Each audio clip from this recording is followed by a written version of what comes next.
हमें उन सभी नियमों का पालन करना अत्यावश्यक होगा जो WHO ने और मध्य प्रदेश शासन ने हमको दिए हैं। दूरियां बरकरार रहें, नजदीकियों में न बदले, इस बात का ख्याल। वक्त ने ऐसा सितम ढाया कि इंसान से इंसान की दूरियां ही तबाह हो गई। तो वो मैं तुम्हारे नंबर दे देता हूँ कि जिसको भी बात करना हो तो चलिए शुरू करिए।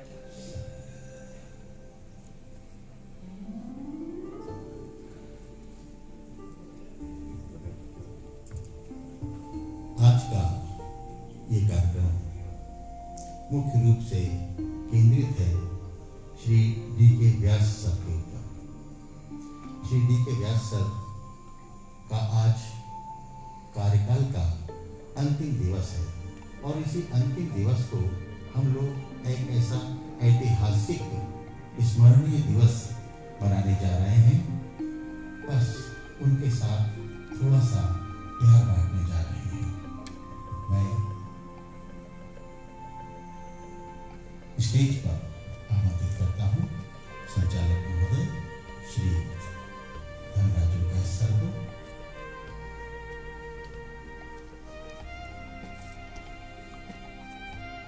मैं आमंत्रित करता हूँ श्री D.K. व्यास सर को।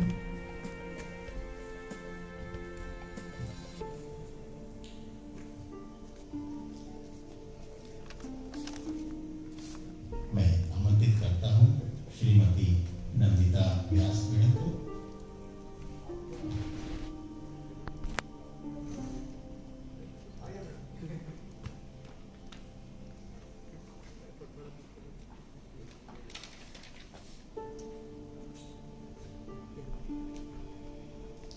मैं आमंत्रित करता हूँ श्री G.N. अग्रवाल सर को।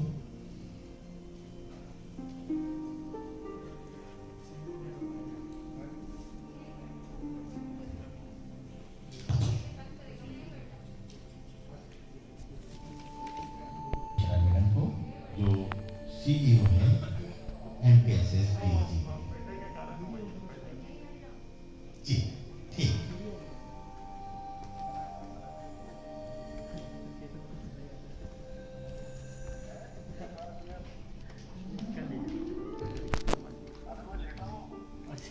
मैं स्टेज पर आमंत्रित करता हूँ श्री B.R. विश्वनाथ को।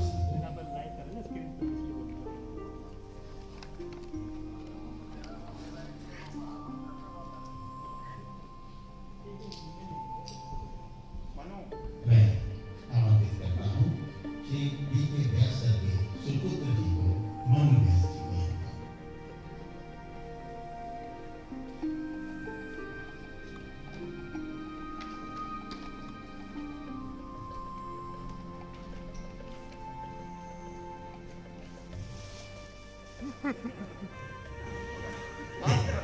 आइए हम लोग अब चलते हैं अगले मैदान की ओर, जहाँ पर है स्वागत और सम्मान।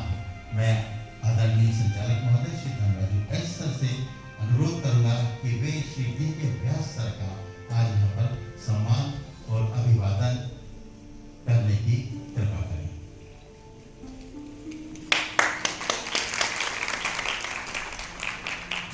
हमारे मुख्य कार्यपालक अधिकारी महोदय यहाँ पर मौजूद हैं। षणमुख प्रियानुचरण, मेरा अनुरोध है आपसे कि आप भी आएं और पुष्प गुच्छ के द्वारा श्री D.K. व्यास साहब का स्वागत करें।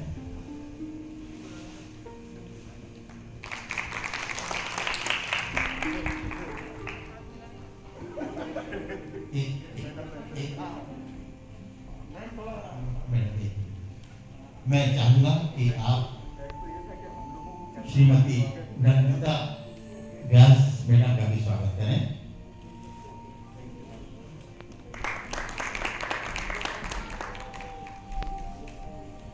बहुत प्रिय साथी, बहुत अच्छा दोस्त, बहुत किस्मत वालों को मिलते हैं। श्री D.K. व्यास सर के भी ऐसे ही एक बहुत अच्छे मित्र हैं। ये ऐसा कहा जाता था, देवेंद्र गोविंद, देवेंद्र गोविंद, ये सबसे अच्छी मित्र जोड़ी है। मैं श्री G.N. अग्रवाल सर से अनुरोध करूंगा कि वे अपने मित्र श्री डी के व्यास सर का पुष्पगुच्छ से अभिवादन करें, स्वागत करें।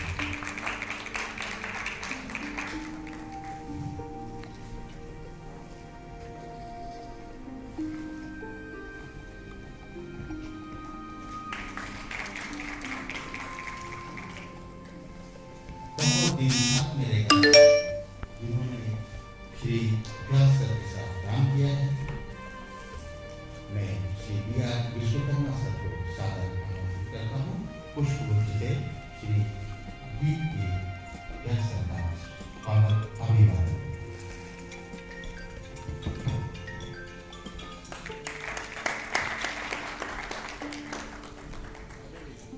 श्री केसी जैन सर को आमंत्रित करता हूँ, वे भी इस स्वागत की कड़ी में पुष्पगुच्छ से स्वागत करें। श्री आर के द्विवेदी सर से अनुरोध करूंगा कि वे भी अपने मित्र श्री टी के व्यास सर का पुष्पगुच्छ से स्वागत करें। Shri M G Tiwari sir से मेरा अनुरोध है कि मंच पर आकर श्री डी के व्यास सर का स्वागत सम्मान अभिवादन करें। Shri D S Thakur sir से मेरा अनुरोध है, कृपया मंच पर आए।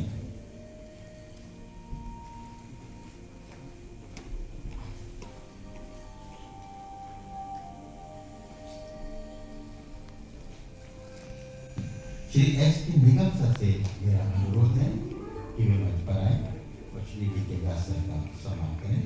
Shri S S Mishra sir से मेरा निवेदन है कि वे भी आए। श्री आर के ऑस्टिन सर से मेरा अनुरोध है, जीएसटी हेड।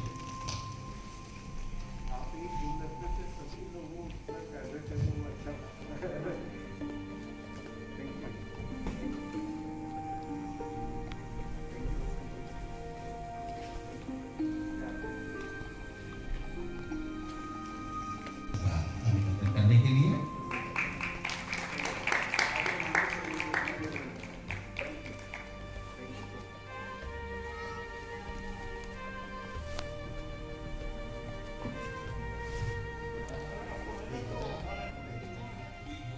लेकिन मैं समझता हूँ कि धीरे धीरे और पिछले एक दशक में विशेषकर स्किल्स के बारे में जो महत्व दिया जाना चाहिए, युवा वर्ग को शिक्षित प्रशिक्षित करने के लिए सुनियोजित कार्रवाई होनी चाहिए, उसे शायद पहले से बेहतर समझा जा रहा है, जो कि एक बड़ी अच्छी बात है।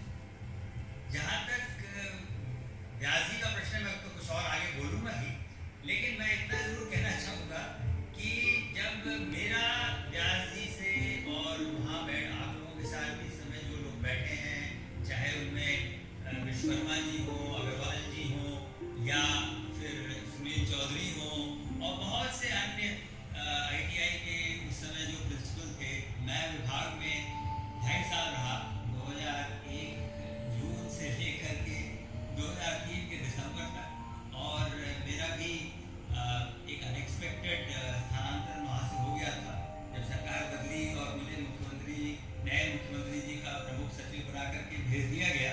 वरना मैं तो चाहता कि मैं आप लोगों के साथ और भी बना रहूं, क्योंकि वो 2.5 वर्ष वाकई, जिसको अंग्रेजी में हम कहते हैं, फुलफिलिंग एक्सपीरियंस था मेरे लिए, लर्निंग एक्सपीरियंस था।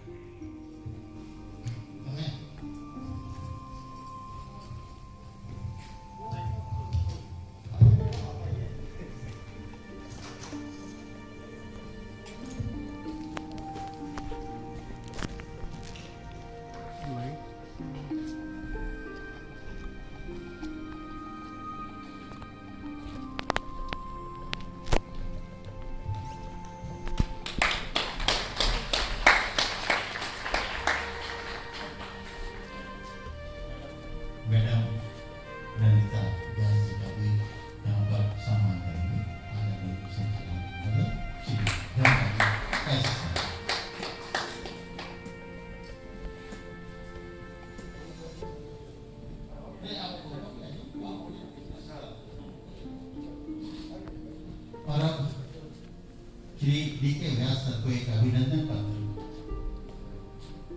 दिया जाएगा ससम्मान। उसका वाचन श्री जी.एन. अग्रवाल सर यहाँ पर करेंगे। अभिनंदन पत्र।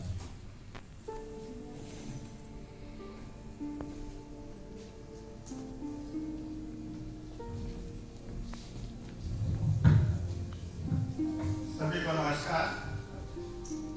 ये जो अभिनंदन पत्र आदरणीय व्यास साहब को दिया जा रहा है, ये पूरे संचालनालय कौशल विकास, मध्य प्रदेश राज्य कौशल विकास एवं रोजगार निर्माण बोर्ड, ये सबकी सम्मिलित भावना है। अब मैं ये अभिनंदन पत्र पढ़ रहा हूँ।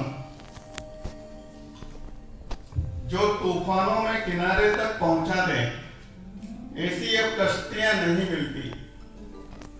गम को गले से लगाकर खुशी बांटे, ऐसी जादू की झप्पियां नहीं मिलती। खुद के लिए जूझने वाले इस जहां में एक ढूंढो तो हजार मिल जाएंगे। दूसरों की खुशी के लिए जूझने वाली आप जैसी हस्तियां नहीं मिलती। यदि व्यास साहब के व्यक्तित्व को पंक्तिबद्ध किया जाए तो इससे बेहतर संक्षिप्तीकरण एवं सरलीकरण नहीं किया जा सकता। श्री देवेंद्र कुमार व्यास जी की यह सहज और सरल लेकिन विस्मित कर देने वाली शासकीय सेवा की यात्रा दिनांक 10/4/1991 को प्राचार्य वर्ग 1 के पद पर औद्योगिक प्रशिक्षण संस्था रीवा से आरंभ हुई। आपकी दूरदर्शिता, कार्यकुशलता एवं प्रबंध की क्षमता को देखते हुए शासन द्वारा दिनांक 16 कर्मभूमि के प्रगति पथ पर साधना के साथी ने संयुक्त संचालक के पद की लगाम थामी ही थी। दिनांक 3/7/2002 को संचालनालय प्रशिक्षण मध्य प्रदेश जबलपुर के अतिरिक्त संचालक के पद का शिखर दायित्व इनके मजबूत एवं जांचे पद के कंधों पर रखा गया। संचालनालय कौशल विकास के शीर्ष पदों पर 22 वर्षों की मैराथन सेवा के बाद आपकी सेवाओं की आवश्यकता केंद्र शासन एवं राज्य शासन की प्राथमिकता वाले लघु अवधि प्रशिक्षण को प्रदेश में व्यापक करने हेतु महसूस की गई और शासन द्वारा आपको दिनांक 23/2019 को मध्य प्रदेश राज्य कौशल विकास एवं रोजगार निर्माण बोर्ड भोपाल में अतिरिक्त मुख्य कार्यपालन अधिकारी के पद का दायित्व सौंपा गया। संचालनालय कौशल विकास मध्य प्रदेश जबलपुर एवं मध्य प्रदेश राज्य कौशल विकास एवं रोजगार निर्माण बोर्ड भोपाल का परिवार आपके द्वारा विभाग को समर्पित 29 वर्ष की सेवाओं के लिए आपका हार्दिक अभिनंदन कर अपने आप को गौरवान्वित महसूस कर रहा है। हमेशा विभाग को प्रगति के पथ पर अग्रसर देखने की आपकी अभिलाषा एवं आपकी कुशल कार्य योजना के कारण कौशल विकास के क्षेत्र में विभाग ने चहुमुखी उन्नति की। आपके अथक प्रयासों से प्रदेश में शासकीय निजी औद्योगिक प्रशिक्षण संस्थाओं की संख्या एवं प्रवेश की क्षमता में गुणोत्तर वृद्धि हुई। आपके द्वारा विभाग में पहली बार 2003 में अल्प अवधि के प्रशिक्षण कार्यक्रम प्रारंभ किए गए। रोजगारोन्मुखी व्यावसायिक प्रशिक्षण योजना, ग्रामीण इंजीनियरिंग योजना एवं अनुसूचित जाति जनजाति के युवाओं की कंप्यूटर प्रशिक्षण योजना के प्रभावी क्रियान्वयन से युवा लाभान्वित हुए। कर्मण्येवाधिकारस्ते मा फलेषु कदाचन की उक्ति के उच्च स्तरीय दर्शन को आत्मसात करते हुए आपके भागीरथी प्रयासों से संचालनालय का कुल वार्षिक बजट 35 करोड़, पूरे विभाग पूरे संचालनालय का जो बजट 35 करोड़ था 1996 में, उसको बढ़ाकर 915 करोड़ वर्ष 2020 में करने में व्यास साहब का बहुत योगदान रहा है।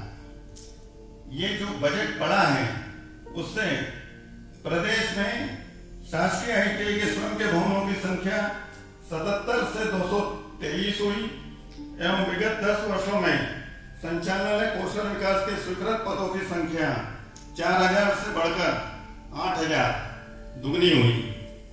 आपके द्वारा ITI में प्रवेश की प्रक्रिया को पारदर्शी एवं सहज बनाने के उद्देश्य से ऑनलाइन प्रवेश की प्रणाली विकसित की गई, जो विभाग के लिए अत्यंत उपयोगी साबित हुई है। ITI की ऑनलाइन परीक्षा के निर्धारक एवं क्रियान्वयन में भी आपकी भूमिका सराहनीय है। भारत सरकार की VTIP योजना के अंतर्गत भारत सरकार द्वारा 28 अतिरिक्त ITI में अतिरिक्त फंड उपलब्ध कराया गया तथा 8 ITI को इंसेंटिव फंड भी प्राप्त हुआ। मध्य प्रदेश पूरे भारत में इकलौता राज्य था जिसको इंसेंटिव फंड प्राप्त हुआ था। वामपंथी उग्रवाद से प्रभावित जिले बालाघाट जिले में एक ITI और 2 SDC की स्थापना, प्रशिक्षकों के प्रशिक्षण हेतु भोपाल में ITOT की स्थापना, पब्लिक प्राइवेट पार्टनरशिप के तहत 74 ITI के उन्नयन जैसी अनेक योजनाओं को स्वीकृत कराने और क्रियान्वित करने में महत्वपूर्ण भूमिका निभाई। ADB के सहयोग से MP स्किल प्रोजेक्ट के तहत योजना की अवधारणा को विकसित करने में आपकी महत्वपूर्ण भूमिका रही है तथा 10 संभागीय ITI के भवनों का प्लान निर्धारण करने में आपका योगदान अतुलनीय है। भारत सरकार की स्थायी योजना के तहत ITI को सम्मिलित करने में आपकी भूमिका सराहनीय रही है। मध्य प्रदेश राज्य कौशल विकास एवं रोजगार निर्माण बोर्ड के कृत्यों को संपादित करने में भी आपने अथक परिश्रम किया है। भारत सरकार की संकल्प योजना के क्रियान्वयन के लिए आपके द्वारा किए जा रहे प्रयास सराहनीय है।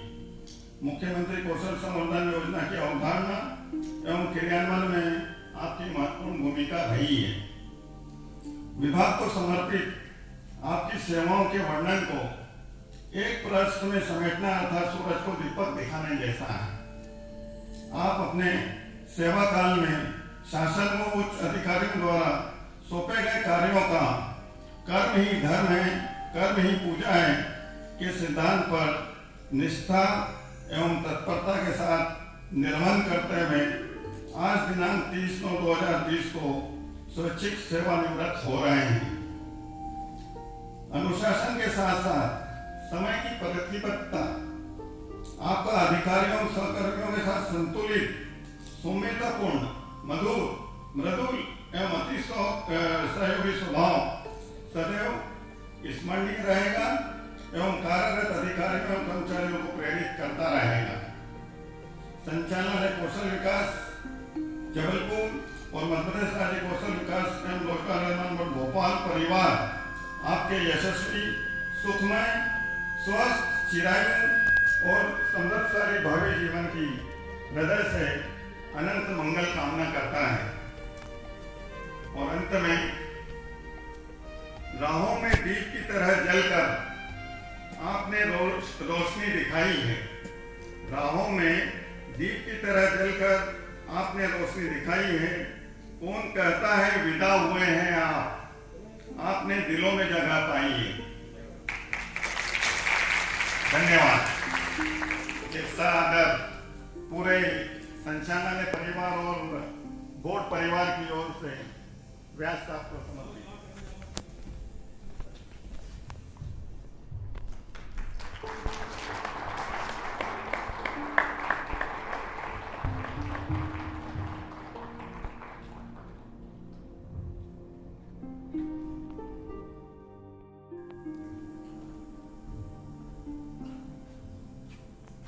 पूरे संचालनालय परिवार की भावनाओं को व्यक्त करते हुए लिखी है। और जब कल उन्होंने ये ग्रुप में डाला था तो एक एक व्यक्ति ने इसको सराहा और सबने कहा कि यही उद्गार हम सबके व्यास साहब के लिए हैं। धर्म की कविता, इसका शीर्षक है माना कि गहन अंधेरा था, अंधियारों का डेरा था, पर सूरज कब तकता उगता है, अंधियारे के आगे कब झुकता है। क्यों स्वप्न दिखाकर चले गए, हम अनायास ही चले गए।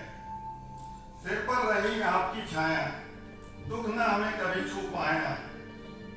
डांटा डपटा पर खूब दुलारा, चिंताओं से सदा हमें उबारा। पिता भाई मित्र सा साया, सानिध्य में आपसे पाया। परिवार दुखी है, नैनों में अश्रु धार उठी है। हम सबका प्रणाम स्वीकारें, दुआओं का उपहार स्वीकारें, हमें कभी ना आप बिसारें, परिजन जान हमें उपकारें, वाणी की टकसाल आपकी, हम शब्द रूप में ढले गए, क्यों अनायास ही चले गए। धन्यवाद।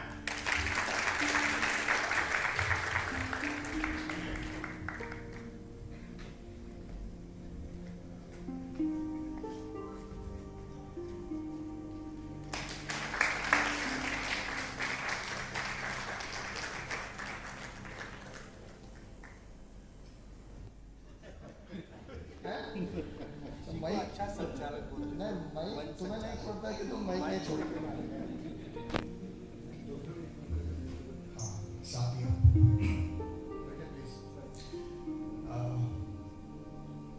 जिस व्यक्ति के लिए मध्य प्रदेश के पूर्व मुख्य सचिव ने अगर 8 मिनट बोला है, हम सभी समझ सकते हैं कि वो विभाग के लिए कितने बड़े असेट थे।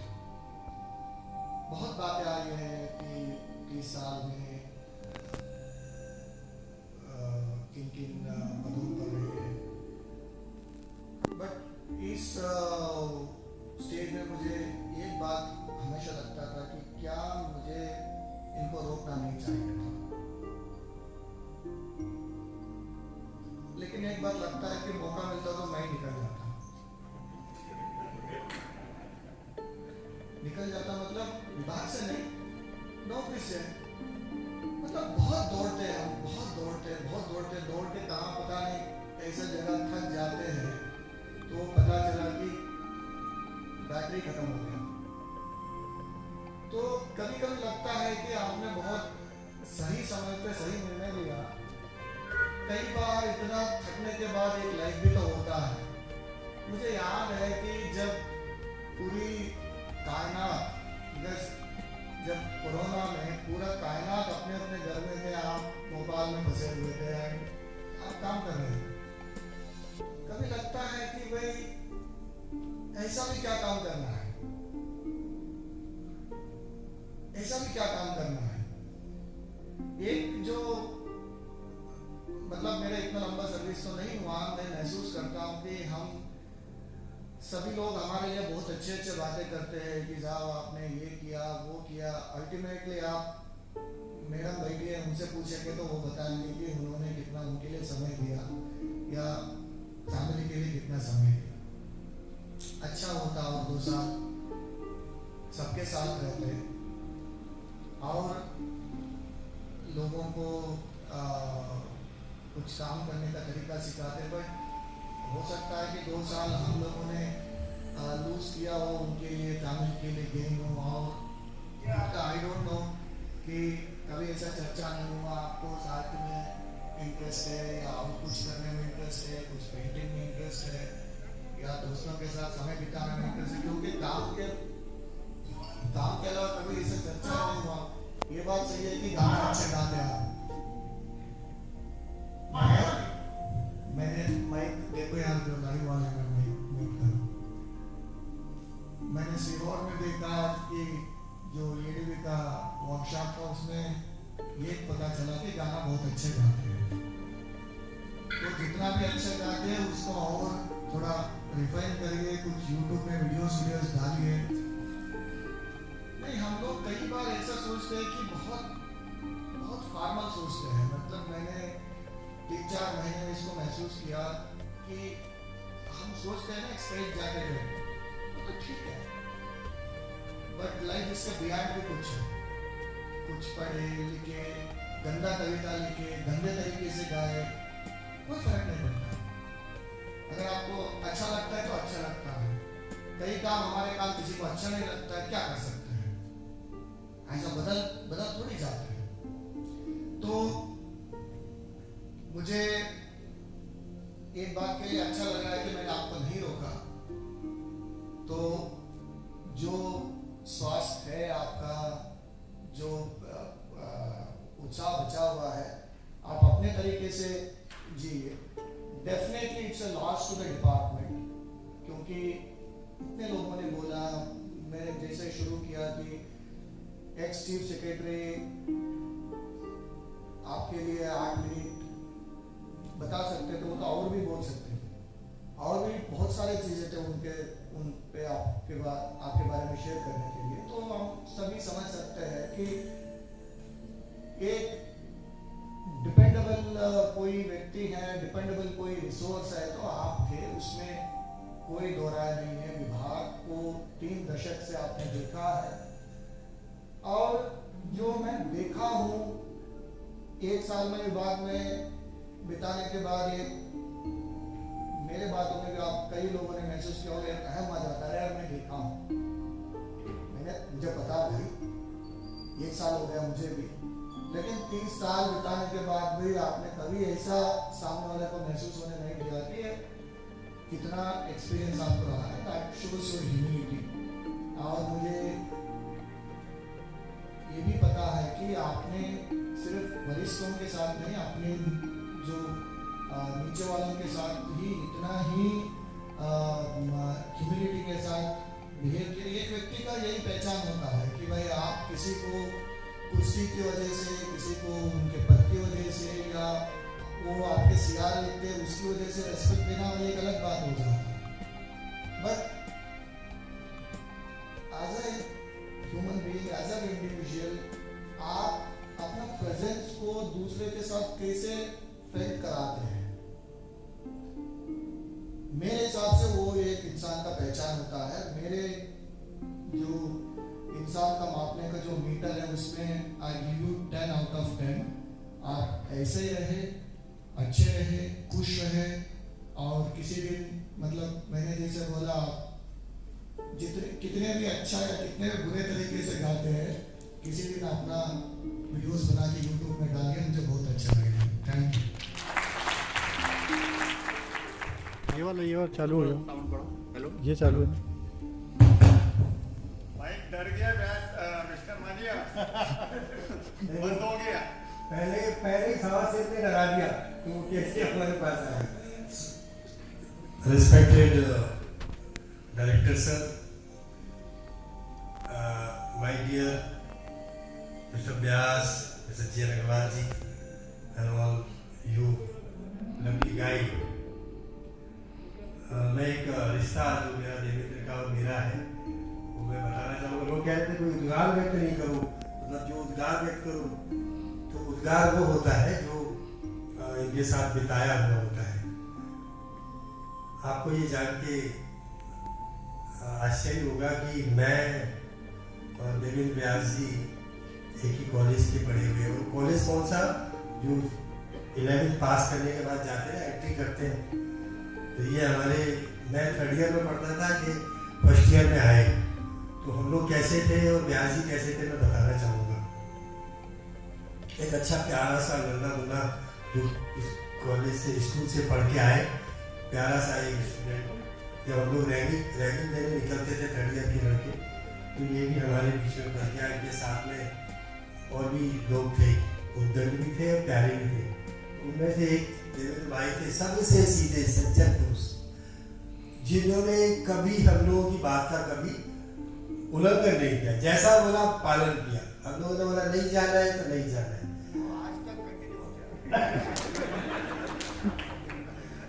तो मैं आपको बताऊं, इनका रिकॉर्ड था, जैसे सर ने उनको 10 में से 10 नंबर दिए, sir thank you very much.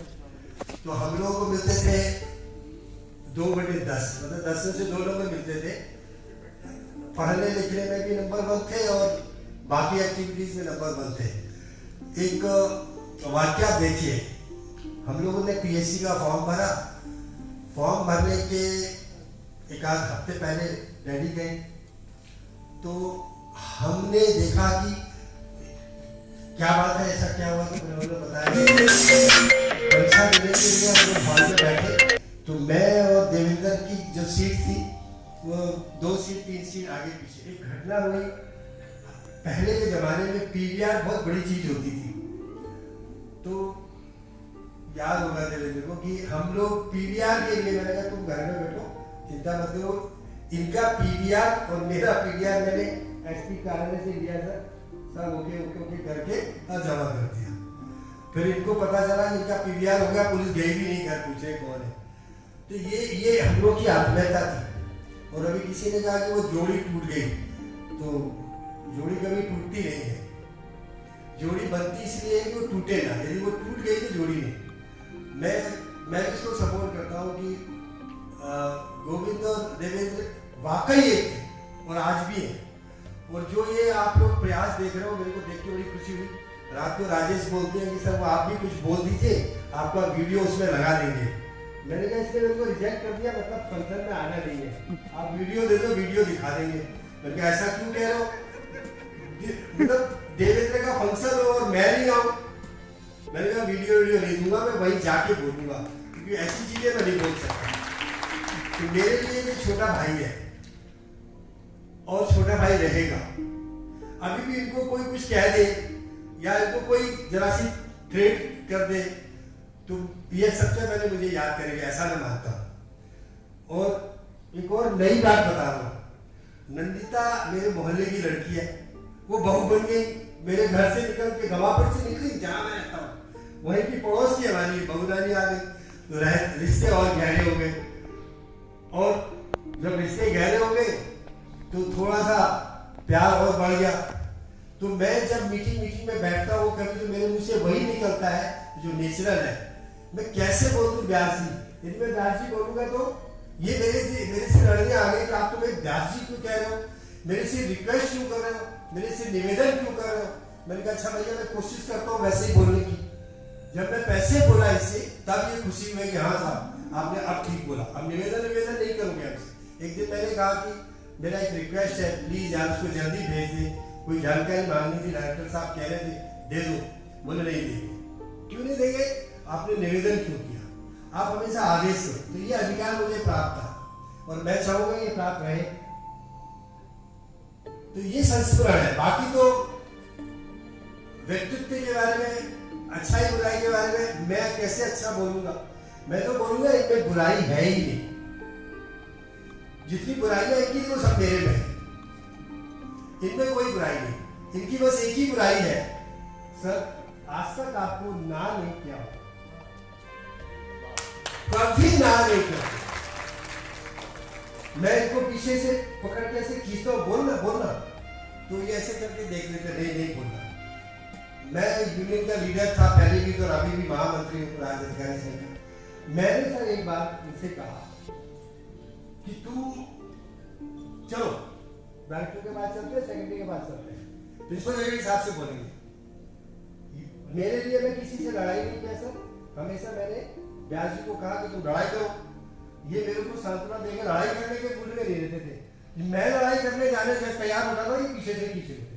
तो एक अच्छी बात है कि यदि ये उत्तेजित करते, मेरे को पीछे से सपोर्ट करते, यदि मेरा बुरा चाह लेते तो मैं लड़ाई कर लेता तो पता नहीं क्या होता। तो कभी लड़ाई करने के लिए प्रेरित नहीं किया, क्योंकि हमारे संचालय में जो यूनियन है उसका जो संरक्षक होता है वो एडिशनल डायरेक्टर होता है, और ये हमारे संरक्षक रहे।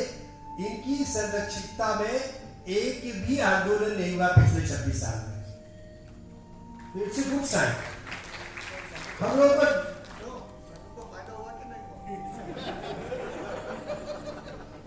अब फायदे घाटे का तो सर ये है कि हमारा ट्रैक रिकॉर्ड थोड़ा सा गड़बड़ है।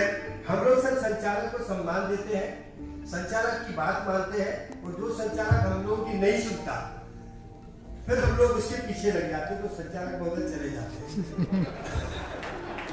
तो व्यास ने हमेशा ये कहा है कि अपन को बचना है इन चीजों से। नहीं सर एक बार सर मैं आपको बताऊं सही में मेरा फेयरवेल ऐसा नहीं होगा।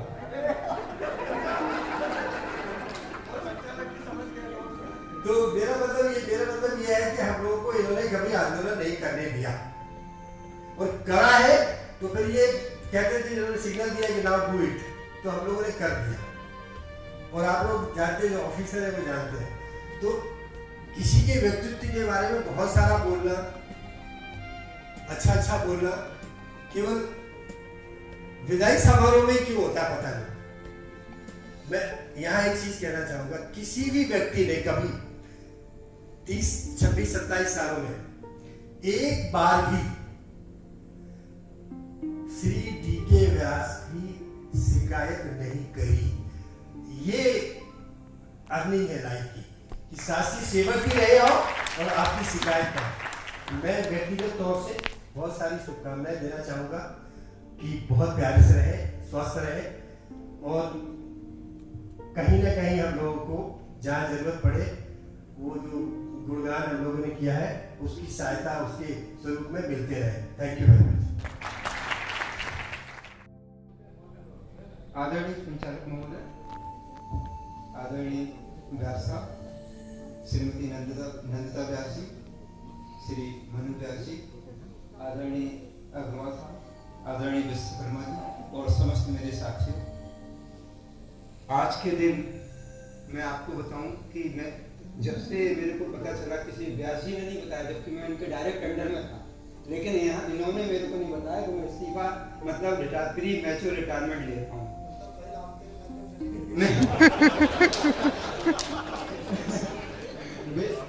मेरे को मिस्टर सेमन ने बताया कि व्यास जी रिटायरमेंट के लिए उन्होंने एप्लीकेशन भरी है। तो फिर मैंने व्यास जी से दूसरे दिन जाके पूछा, हमने कहा आप रिटायरमेंट क्यों ले रहे हैं? मेरे को बहुत दुख है और आप जो है रिटायरमेंट लेके आप जनता की सेवा से मुंह मोड़ रहे हैं, अपने कर्तव्य से आप मुंह मोड़ रहे हैं। मैंने 10-15 मिनट आध घंटे तक हमारी उनसे बहुत बात हुई तो कि क्यों ले रहे हैं आप स्तंभ है इस कौशल विकास संचालनालय के और बोर्ड के। आपने 29 साल की सेवा किस तरह से हर व्यक्ति जो है कौशल विकास संचालनालय का हर अधिकारी, जितने संचालक आए हैं, जितने प्रमुख सचिव रहे हैं, सभी लोग आपका सेवाओं की सराहना करते हैं और आप क्यों ले रहे हैं रिटायरमेंट? आप इस प्रदेश की देश की सेवा को और प्रदेश की सेवा को प्रदेश की जनता की सेवा से मुंह क्यों मोड़ रहे हैं कर्तव्य से? ये बताइए, क्या आपका ट्रांसफर की वजह से आप ले रहे हैं? क्या आपका ट्रांसफर यहाँ हुआ है या आप जबलपुर में रहते तो क्या आप नहीं लेते? ये सब मैंने चीजें कही। फिर उन्होंने कहा नहीं, मेरे बेटे ने मेरे से कहा, जोर डाला कि पापा तुम रिटायरमेंट ले लो और हमारी कुछ पर्सनल प्रॉब्लम है इसलिए मैं ले रहा हूँ। फिर मैंने पूछा कि आप कोई काम करेंगे बाकी में इसके बाद में कौशल विकास संचालनालय का? तो सर ने बोला नहीं, मैं कुछ नहीं करूँगा, मैं अपना पूजा पाठ धर्म ध्यान और अपने भाभी जी के साथ जो है घूमूंगा फिरूंगा, ये सब जो है मेरे को करना है, मेरे को अपनी फैमिली लाइफ जीना है।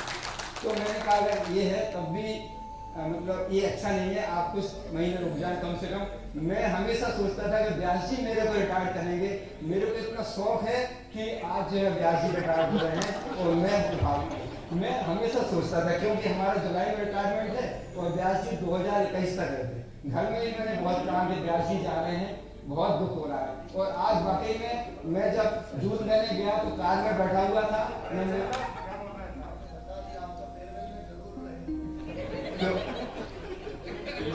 तो आज मतलब दूध लेने जा रहा था तो मैं डेली देखता हूँ न्यूज जो है, तो उस समय मैंने इतने मेरे आंखों में आंसू आ गए मेरे। फिर मैंने उसी समय व्यास जी को मैसेज भी किया। मैं वाकई में बहुत दुखी हूँ और इतने अच्छे मतलब अधिकारी, इतने अच्छे इंसान होना जो है बहुत दुर्लभ बात है।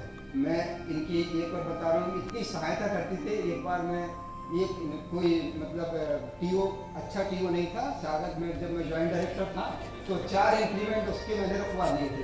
वो मेरे पीछे पड़ गया और 3 टेंडर में उसने कहा कि 3 टेंडर होने के बाद भी केसी जंग में टेंडर जो है क्रय की कार्रवाई नहीं हुई। इस संबंध में विधानसभा में क्वेश्चन उठ गया। अब वो क्वेश्चन उठ गया, मैं उस समय रतलाम ITI में मैं इंस्पेक्शन पे गया था। व्यास जी का फोन आया, व्यास जी बोले तत्काल तुम आओ, तुम्हारे लिए विधानसभा क्वेश्चन आ गया। रात को 11 बजे तक व्यास जी हमसे पूछते रहे, पूरा जो है क्यों क्या हुआ सब फाइलें लेके मैं गया। दूसरे दिन संजय दुबे साहब डायरेक्टर थे, उनके घर पे हम दोनों लोग गए और उनको बताया इसमें केसी जन की कोई गलती नहीं है, ऐसा ऐसा है, और विधानसभा में उत्तर दे रहे हैं। वो विधानसभा का उत्तर गया। व्यास जी विधानसभा के उत्तरों में, व्यास जी बजट में इतने माहिर हैं कि आज जो है विभाग शून्य हो गया है। मतलब हम कैसे बजट इतना बना पाएंगे? गवर्नमेंट से कितनी ग्रांट लेते थे। आज जो अग्रवाल साहब ने कहा है प्रशस्ति पत्र में जो दिया हुआ है वो वाकई में सब थे। आज उनकी जगह कोई दूसरा एडिशनल डायरेक्टर होता तो हम इतना विभाग नहीं बढ़ा पाते। उन्होंने इतनी मैं देखता हूँ कि सुबह यहाँ पे बोर्ड में उन्होंने SDC के कितने प्रकरणों को उन्होंने सुलझा दिया जो कि 8 महीने से नहीं सुलझ रहे थे। 2 महीने के अंदर उन्होंने डायरेक्टर साहब से चर्चा करके और वो प्रकरण सुलझा दिए उन्होंने। तो इस तरह से मैं देखता हूँ कि 10 बजे आ जाना उनको, और 10 बजे के बाद में रात को मैं 7:30 बजे आ रहा हूँ, व्यास जी बैठे हुए हैं 8 साढ़े 8 और बिना मास्क के। एक बार तो मैंने कह दिया व्यास जी से बिना मास्क के जो है मैं आपके कक्ष में एंटर नहीं करूंगा, मैं कक्ष के बाहर खड़ा रहता हूँ, तो मास्क पहन लीजिए, आपके यहाँ जितने लोग हैं मास्क पहन लीजिए। और एक दिन तो मैंने गुस्सा हो गया, तो मैंने कहा भाभी जी को मैं अब कहता हूँ कि आप मास्क नहीं लगाते हैं। और मैं अब तो मेरे से सुनील चौधरी जी से मैंने नंबर ले रहा था, फिर व्यास जी बोले मैं मास्क पहनूंगा। मेरे को ये खतरा है कि आपको कहीं कुछ है, कोई शिकायत हो जाए, कोई बीमारी इतनी फैल रही है, इसलिए ना हो। अपन लोग इस एज में हैं, 60 ईयर्स में हो रहे हैं। अब आगे मैं व्यास जी के बारे में ये कहना चाहूँगा कि सभी लोग जानते हैं कि स्तंभ हैं, और आज इन्होंने जो सभी कुछ कहने को कुछ बाकी नहीं रहा कि इन्होंने कितनी सेवाएं इन्होंने दी हैं। ये बात सही है कि जो भी डायरेक्टर आए, जैसा भी विश्वकर्मा जी ने कहा, इन्होंने पूरा वो भी किया है। हर कवि जो है इतना कर्मठता से काम किया है कि हर काम जो है इन्होंने जो है हर डायरेक्टर को खुश रखा है, काम से गवर्नमेंट को खुश रखा है। आज परशुराम जी का ही मैसेज आप सभी ने देख ही लिया होगा, कितने अच्छे से उन्होंने मतलब इनके लिए बोला हुआ है, मैसेज दिया हुआ है। तो मैं ये जानता हूँ कि व्यास जी जो है अतुलनीय जो है प्रतिभा के धनी है, ये बहुत कर्मठ है। और मैं तो ये भी चाहूँगा कि व्यास जी अगर रिटायर्ड होने के बाद भी अगर कौशल विकास में अगर एक कुछ कर सकें, योगदान दे सकें, तो भारत के लिए और जनता के लिए इनकी बहुत बड़ी सेवा होगी। इन्होंने इतना अर्जित ज्ञान है, ये क्या करेंगे उस ज्ञान को अगर ये बांटें, कुछ इंस्टीट्यूट अपना खोल लें, कुछ कर लें, और कुछ जो है ऐसा हाँ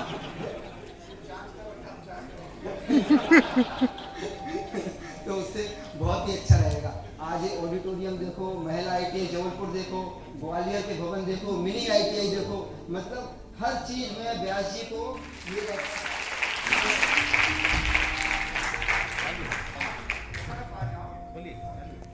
हेलो,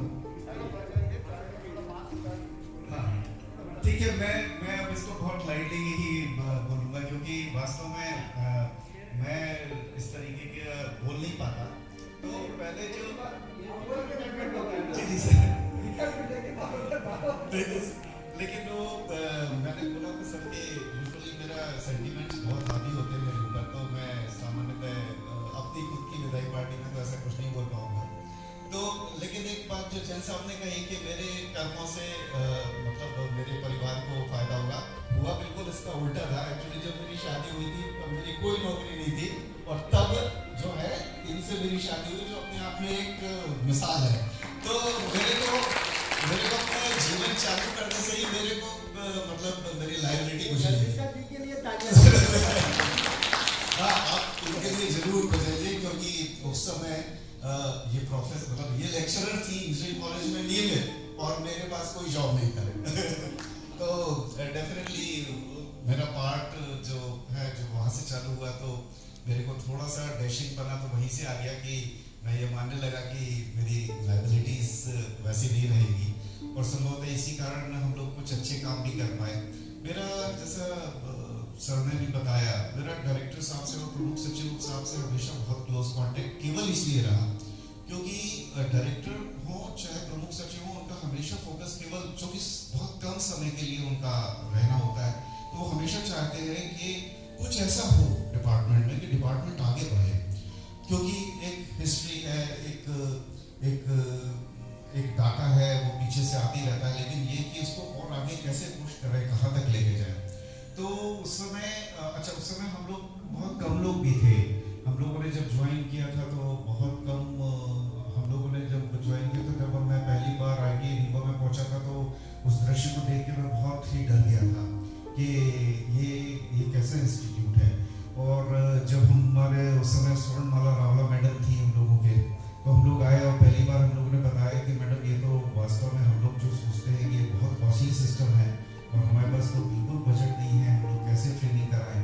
तो उन्होंने बोला कि नहीं, आप लोग अब नए लोग आए हो, आप लोग अपना इनोवेशन करो, इनोवेटिव आइडिया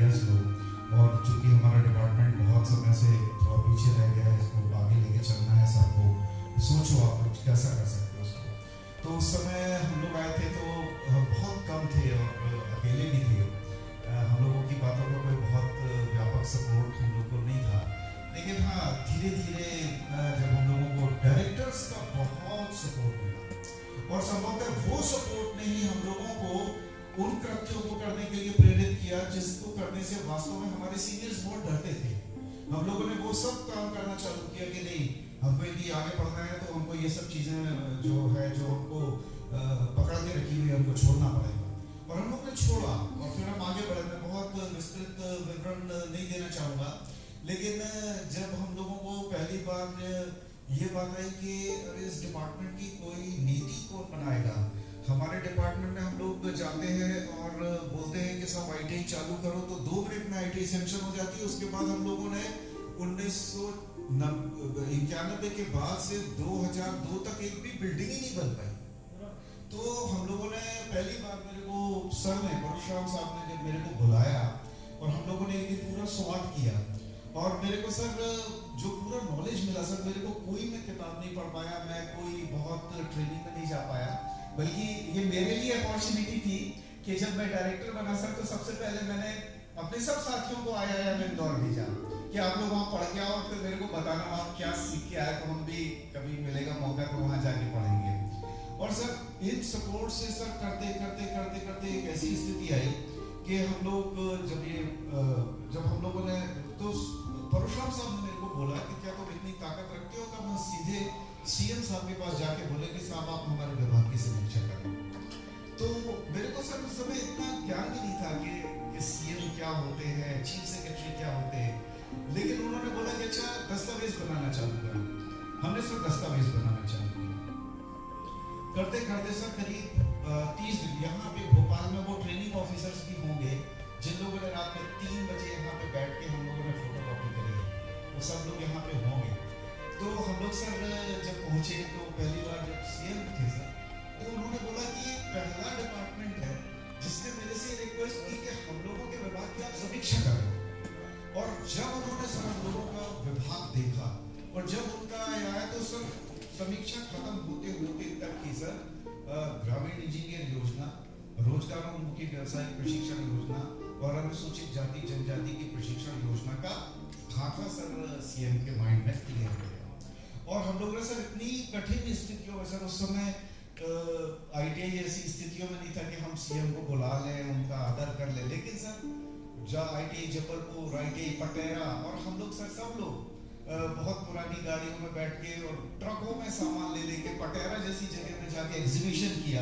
और जब CM आए और हमारे प्रमुख सचिव महोदय परशुराम साहब आए तब उन्होंने बताया कि ये लोग वही कुछ करना चाहते हैं तो क्या करें। और उसके बाद सर हम लोगों को वित्त विभाग में यदि हम लोगों की फाइल रुकती थी सर तो हम लोग किसी भी तरीके से वहां तक आवाज पहुंचा देते थे कि सर ये हमारे भवन नहीं क्लियर हो रहा है, ये नहीं हो रहा, तो हम लोगों को वहां से पूरा सैंक्शन मिला। इतना ज्यादा हुआ सर कि इवन लेटेस्ट में भी जब हम लोग अपना ITI का छोटा मॉड्यूल लेके गए तो चीफ सेक्रेटरी साहब ने कहा कि नहीं अब ये बड़ा बनेगा, इसको करीब 6 करोड़ के डिजाइन बनाओ और इसमें बॉयज हॉस्टल दो, गर्ल्स हॉस्टल दो, ये बहुत इंपॉर्टेंट तंत्र है, इसको बहुत निगलेक्ट हो चुका है, इसको आगे बढ़ाना है। तो जब इस तरीके का सपोर्ट मिलता है और जब इस तरीके का होता है तो बहुत तेजी से आगे बढ़ती है।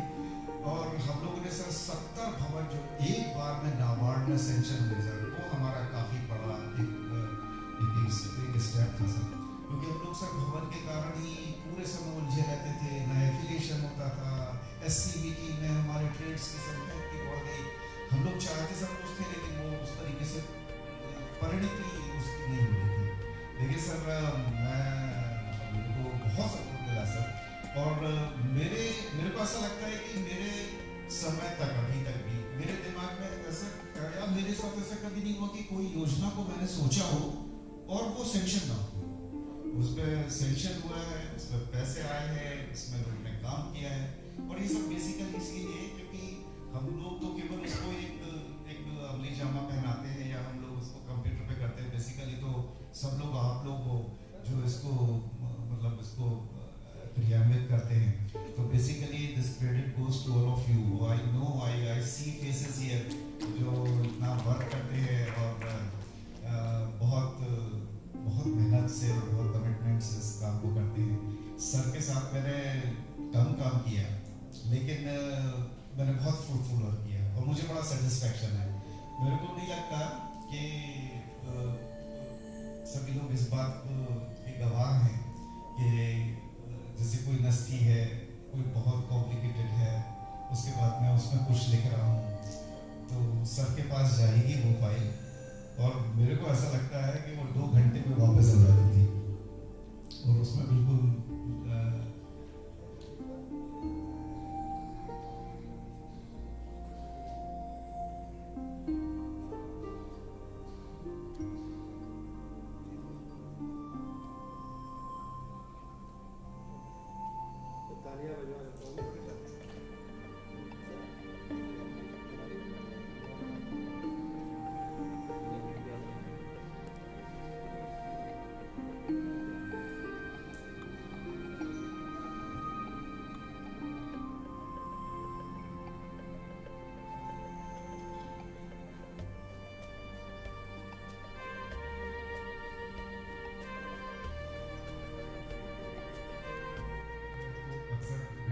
ऑक्सीजन की सप्लाई के लिए सर का बहुत बड़ा पोर्टफोलियो है। मैं जानता हूँ कि सर चीफ सेक्रेटरी साहब का फोन आया था, इंडिकेशन से हम सब जानते हैं कि हमें तो सर मैं वही बता रहा था कि मेरे को ऐसा लगता है कि मैंने जो भी कॉम्प्लिकेटेड किए तो मेरे को 2 घंटे बाद सर का वो ऐसा एरो बन के ठीक है आ जाता था। तो लोगों में ये हुआ कि अच्छा ये अपन को ऐसा लिखना चाहिए या ऐसा बताना चाहिए, तो शायद ऐसी चीज़ हो जाती है। तो सर आपके साथ मेरा समय यदि उसको देखूं मैं तो शायद डेज में बहुत कम है, लेकिन यदि मैं मोमेंट्स और सेकंड्स की बात करूं तो मैंने आपसे सर बहुत सीखा, और I am very thankful to all of you. You work with me very hard and I wish that all of you also take this department to the heights of the sky, और आप सब लोग बहुत अपना नाम रोशन करें। Department हमारा हम लोग की पहचान हमारे डिपार्टमेंट से ही बनेगी, हमारे कार्यों से ही बनेगी।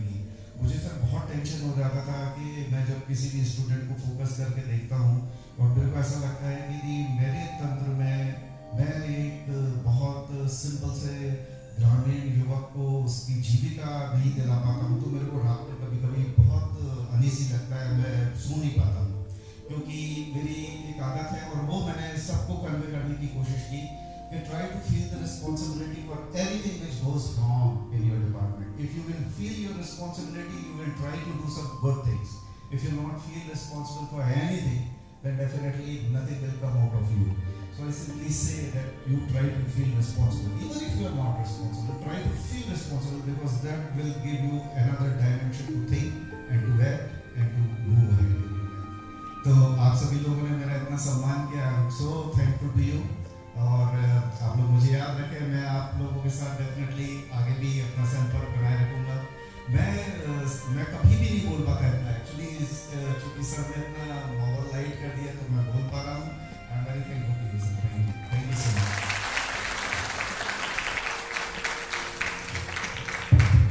ये जो व्यास साहब की शख्सियत को हमने अभी समझा सुना, किंतु इस सबके पीछे जो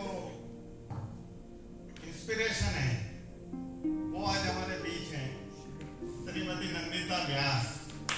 ये व्यास साहब के साथ मैंने 15 साल गुजारे डायरेक्टरेट में।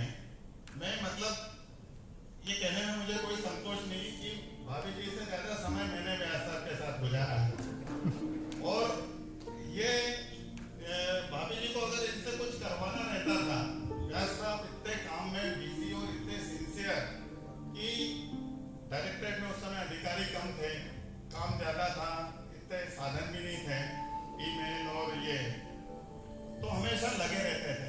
भाभी जी टिफिन देती थी, ये टिफिन खाते नहीं थे, शाम को जाते वक्त बोलते थे यार ऐसा करो इसको खत्म कर दो सब लोग मिलकर। तो इस तरह से ये चलता रहता था। तो फिर मैंने नियम बना दिया कि कुछ भी हो 1:30 बजे आप बिल्कुल खाना खाएंगे ही खाएंगे, चाहे कितनी भी इम्पोर्टेंट मीटिंग हो, कितना ही अच्छा काम हो, आप छोड़ के तो फिर वो खाना खाने लगे टाइम पे। जब ये ट्रेवल करते थे तो अपने टीए भी नहीं सबमिट करते थे, बस क्योंकि टाइम नहीं मिलता था, सीधे आते से ही काम में बढ़ जाते थे। एक बार जैसे मुझे पता चला कि इनके 50-60 हज़ार रुपए के टीए बिल पेंडिंग हो गए, मैंने पूछा क्यों? बोले वो पता नहीं वो टिकट कहाँ चले गए और वो सब टाइम ही नहीं मिला जमा करने का। तो फिर मैंने उनका सिस्टम बनाया कि आप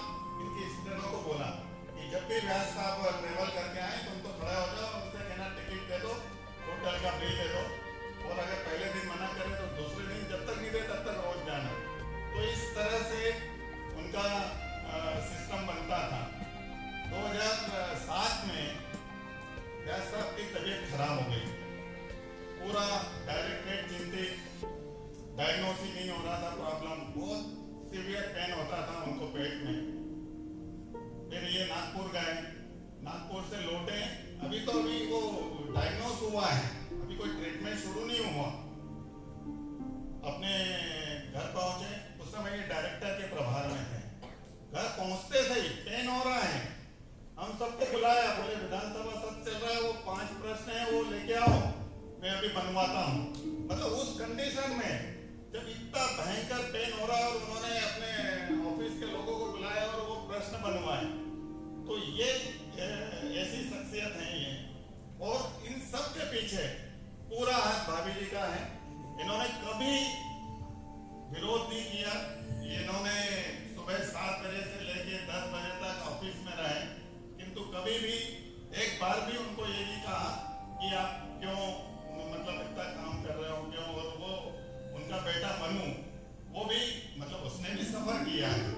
सभी लोगों ने आज इनके परिवार के दोनों भाई साहब ने बताया कि वो इतने ज्यादा इन्वॉल्व रहते थे अपने सरकारी दायित्वों को निभाने में कि परिवार को बहुत कम समय दे पाए। तो अब ये समय है उनके लिए, परिवार को देने के लिए। जब उन्होंने मेरे से डिस्कस किया उनका ये रिटायरमेंट लेने का, तो मैंने बिल्कुल उसका विरोध नहीं किया, क्योंकि मुझे मालूम है कि इन्होंने अपना जीवन अभी परिवार के साथ तो बिताया ही नहीं, पूरा शासकीय सेवा में बिताया है। और वो इतने सिंसियर हैं कि जब तक काम करते रहेंगे वो पूरे समय इसी में लगे रहेंगे। तो ये हम सब लोग मतलब बहुत खुश हैं और उनको खुशी खुशी हम लोग इस शासकीय सेवा से विदा कर रहे हैं। किंतु उनका ये मुझे भी पूरा विश्वास है कि जब भी कभी किसी को कोई जरूरत होगी वो तुरंत हाजिर हो जाएंगे। हम लोग कोशिश करेंगे कि उनके निजी समय को वापिस से शासकीय सेवा में उपयोग न करें। फिर भी कहीं अगर कुछ हो गया तो वो जरूर उपलब्ध होंगे और तैयार रहेंगे। उनका सर ये जितनी बार भी मतलब उनका एज ए एडिशनल डायरेक्टर काम कम रहता है, किंतु ऑफिस में जो उनका समय ज्यादा लगता था वो दूसरों का काम करने में लगता था। कि जो नीचे वाले को जो काम करना है उसने नहीं किया, उसके नीचे वाले ने नहीं किया, तो ये बोलते थे कि तुम तो फाइल लेके आ जाओ मेरे पास, वो खुद बनवाने लग जाते थे। तो इनका जो अधिकांश समय बीतता था वो चूंकि नीचे से उतना तेजी से या उतना सपोर्ट नहीं हुआ, तो ये खुद हर काम को करने में लगाते थे। और समय के इतने पाबंद कि मुझे नहीं लगता कि कहीं किसी मीटिंग में 1 मिनट भी लेट हुए हों। हमेशा आधा घंटा पहले पहुंचते थे। और जो 2-4 बार लेट भी हुए हैं वो हम जैसे लोगों के कारण जो उनके साथ संलग्न हो जाते थे और लेट कर देते थे। तो ये उनकी खासियत है और हम सब लोग इस बात को जानते हैं और हमेशा उनको याद करते रहेंगे, उनको मिस करते रहेंगे। एक व्यास युग का आज खत्म हो रहा है, जो 30 साल से व्यास युग था, आज उसका समापन हो रहा है। और चूंकि उन्होंने हम लोगों को इतना स्ट्रॉन्ग बना दिया है कि लड़खड़ाते हुए हम कुछ समय में इसको संभाल लेंगे। Thank you sir, thank you very much. अब मुझे लगता है कि वो वीडियो मैसेज प्रसारित करने की जरूरत नहीं है। वो तो अब लाइव देख लिया सर, लाइव देख लिया है। तो अब यही हम अपने कार्यक्रम को आज का समाप्त करते हैं। अब हाँ, जियोलॉजी की प्रोफेसर है, कुछ भी जैसे अधिकतर लोग पीएचडी तो घर बैठ के कर लेते हैं, किंतु ये एक जगह एक माइल एक पत्थर इन्होंने घूम के देखा है और वो किया है। इन्होंने अपनी पीएचडी में 4 साल लगे आपको, है ना? श्री डी.के. व्यास सर को सप्रेम भेंट।